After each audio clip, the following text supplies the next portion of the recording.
Hello everyone. देखिए आज discuss करते हैं बैलेंस ऑफ पेमेंट और फॉरेन एक्सचेंज रेट। इन दोनों की क्या मीनिंग है, अभी क्वेश्चन से सब क्लियर हो जाएगा। ठीक है, देखिए पहला क्वेश्चन है कि the price of one currency in terms of another is known as. ठीक है, देखिए दूसरी कंट्री की करेंसी पाने के लिए आपको अपनी जितनी करेंसी देनी पड़े, ठीक है, वही जो रेट होता है वही होता है फॉरेन एक्सचेंज रेट। ठीक है, जैसे सपोज कीजिए $1 पाने के लिए आपको 75 रुपीज देने पड़ रहे हैं। ये जो 1:75 है ना, यही फॉरेन एक्सचेंज रेट है। $1 के लिए आपको 75 रुपीज देना पड़ रहा है। तो the price of one country, the price of one currency in terms of another is known as foreign exchange rate. Simple है। चलिए नेक्स्ट क्वेश्चन देखिए, लिखा है कि increase in the value of foreign commodity is known as. देखिए foreign commodity की जो है डिमांड बढ़ रही है, ऐसा क्यों? ठीक है, देखिए उन्होंने क्या किया है, डिवेल्युएशन कर दिया। डिवेल्युएशन का मतलब कि जो चीजें जो है 10 रुपए की हैं वो 5 रुपीज की मिल रही हैं। तो इससे क्या होता है कि जो फॉरेन बाहर के लोग होते हैं, फॉरेनर होते हैं, वो आते हैं वहां से खरीदने। तो जब फॉरेन कम्युनिटी की अचानक से जब डिमांड बढ़ रही है, वैल्यू बढ़ रही है, तो उन्होंने क्या कर रखा है, डिवेल्युएशन कर रखा है। ऐसा उन्होंने क्यों किया है? क्योंकि हो सकता है फॉरेन रिजर्व की दिक्कत हो। अब फिर बाद में इसको जब सही कर लेंगे, वो 5 की चीजें फिर 10 कर देंगे, तो उसको रिवेल्युएशन कहते हैं।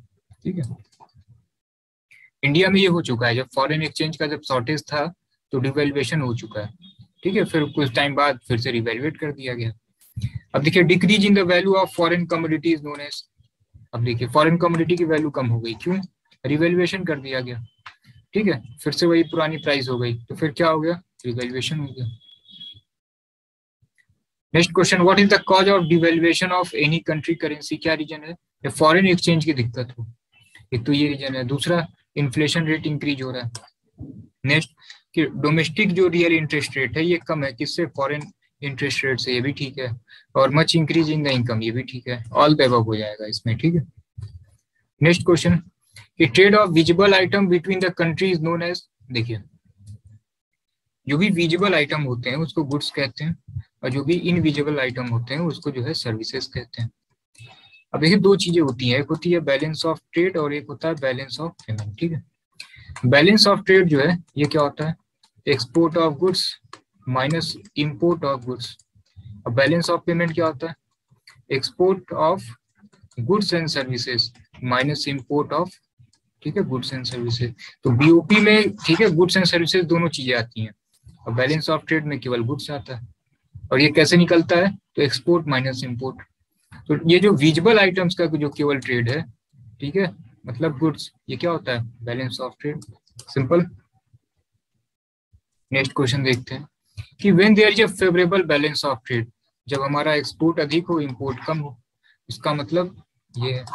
ठीक है, एक्सपोर्ट और इंपोर्ट। ठीक है, ये जो लिखा है ना एक्सपोर्ट, इसी का जो सेकेंड टर्म होता है यही इसका सिंबल होता है। एक्सपोर्ट का सिंबल, ठीक है, ये, और इंपोर्ट का एन। ठीक है, चलिए 7th देखिए, ये देखिए विजिबल और invisible goods and services. Visible का मतलब गुड्स, इनविजिबल का मतलब, ठीक है, सर्विसेज। गुड्स एंड सर्विसेज का जो ट्रेड है उसको क्या कहते हैं, balance of payment. Next question देखिए, the foreign exchange rate is determined by, ठीक है, मार्केट फोर्सेस। और मार्केट फोर्स क्या होता है, डिमांड और सप्लाई। सिंपल है। ठीक है, एक्चुअली रिपीट हो गया ये। ठीक है, which one is the item of the current account? देखिए बैलेंस ऑफ पेमेंट में दो अकाउंट बनते हैं, एक करेंट अकाउंट और एक कैपिटल अकाउंट।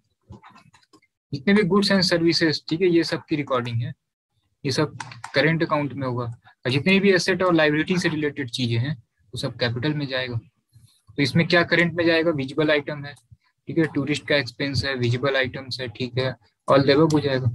केवल एसेट और लाइबिलिटी की चीजें जो है कैपिटल में जाती है। ठीक है, ये भी रिपीट हो गया है।